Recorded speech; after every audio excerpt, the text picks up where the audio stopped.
इस कलयुग में महिषासुर का अवतार है ये दिलीप घोष। ऐसे आदमी को आपको पूछना भी नहीं चाहिए। ये असभ्य लोग हैं, भद्र लोग नहीं हैं। इनको समाज में रहने का कोई आवश्यकता नहीं है। নির্বাচনের দিন যতই এগিয়ে আসছে ততই প্রচারের ঝাঁজ বাড়ছে রাজনৈতিক দলগুলির। মঙ্গলবার প্রচার সারলেন তৃণমূল প্রার্থী কীর্তি আজাদ। বর্ণাঢ্য মিছিল নিয়ে প্রচারে বের হন তিনি। প্রচারে একদিকে যেমন লক্ষ্মীর ভাণ্ডার সহ রাজ্যের উন্নয়নমূলক প্রকল্পের কথা তুলে ধরেন, তেমনি আবাস যোজনা 100 দিনের কাজে টাকা না দেওয়ার বিষয়ে আক্রমণ শানান কেন্দ্রীয় সরকারের উদ্দেশ্যে। প্রচারে বেরিয়ে মানুষের সাড়া পেয়ে রীতিমতো আপ্লুত কীর্তি আজাদ।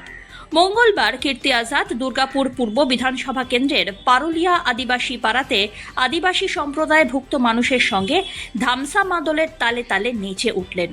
পারুলিয়া, কমলপুর, রঘুনাথপুর, ধোবিঘাট অঞ্চলে তীব্র তাপদাহ উপেক্ষা করে কীর্তি আজাদ প্রচার সারেন। অবশ্য এদিন দিলীপ ঘোষের নাম শুনেই মেজাজ হারালেন কীর্তি।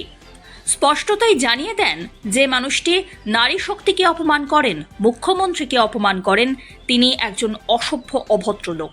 এই সমাজে থাকার তার আর কোনো অধিকার নেই। किसकी बात बार बार ले आते हैं? वो आदमी जो नारी शक्ति का सम्मान नहीं करता, जो दुर्गा माँ को गाली देता हो, जो दीदी को गाली देता हो, ऐसे आदमी को आपको पूछना भी नहीं चाहिए। ये असभ्य लोग हैं, भद्र लोग नहीं हैं। इनको समाज में रहने का कोई आवश्यकता नहीं है।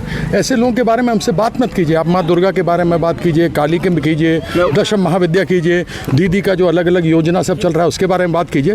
इस आदमी के बारे में मेरे पास टाइम नहीं। उससे बोलो जिसका घर शीशे का होता है ना, दूसरे घर पत्थर नहीं मारता है। वो पूछो मिदनापुर से क्यों भाग के आया, उसको बीजेपी वाला भगा के वहाँ से यहाँ भेजा।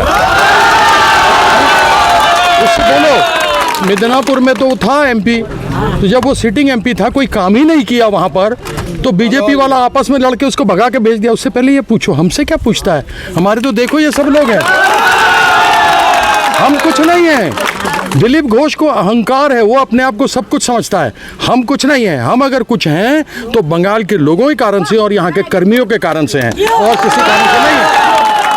हम 3 बार एमपी रहे हुए हैं, मेरे पिताजी मुख्यमंत्री रहे हुए हैं, स्वतंत्रता सेनानी हैं, और हमको हर एक व्यक्ति का, समाज में सबसे अंतिम, सबसे गरीब व्यक्ति जो भी है, उस सबों का सम्मान करना हमको मेरे संस्कार में सिखाया गया है। अब दिलीप घोष के संस्कार में नारी का अपमान लिखा है, करना लिखा है, तो हम क्या कर सकते हैं? आपका मैदान ठीक रेडी है। हाँ, आपका मैदान रेडी है। अब ये बताओ ना, ऐसा लोग आ रहा है दिलीप घोष की जगह पर, कहीं पर जाके खड़ा हो जाता है, एक जगह पर चाय पी लेता है, अपना कप वहाँ पर अपने पार्टी का घुमाता है, उसके अलावा देखा उसको किया है अभी तक एक भी रोड शो? कहीं जाके लोगों के बीच में बैठा है वो, कहीं धूप में ऐसे निकला है? ये बीजेपी वाला खाली झूठ बोलता है। इन लोगों के पास कुछ दिखाने के लिए है नहीं, और आगे हैं यहाँ करने के लिए। दीदी को इतना ये लोग तंग किया, इतना तंग किया, उसके बावजूद दीदी क्या नहीं कर रही माँ के लिए? माँ माटी मनुष्य क्या है? माँ है ना, ये माँ जितनी होती है ना, माँ खाली पेट रात को सोती है लेकिन बच्चा को भूखा सोने नहीं देती है माँ।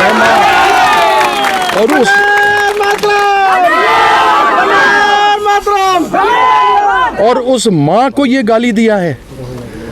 सतयुग में एक भस्मासुर था, दुर्गा माँ महिषासुर मर्दनी थी, उसका वध की थी।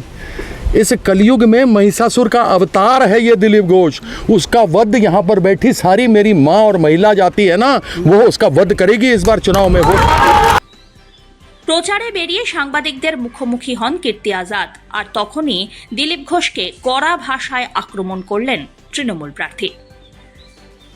Bureau report, one India Bangla.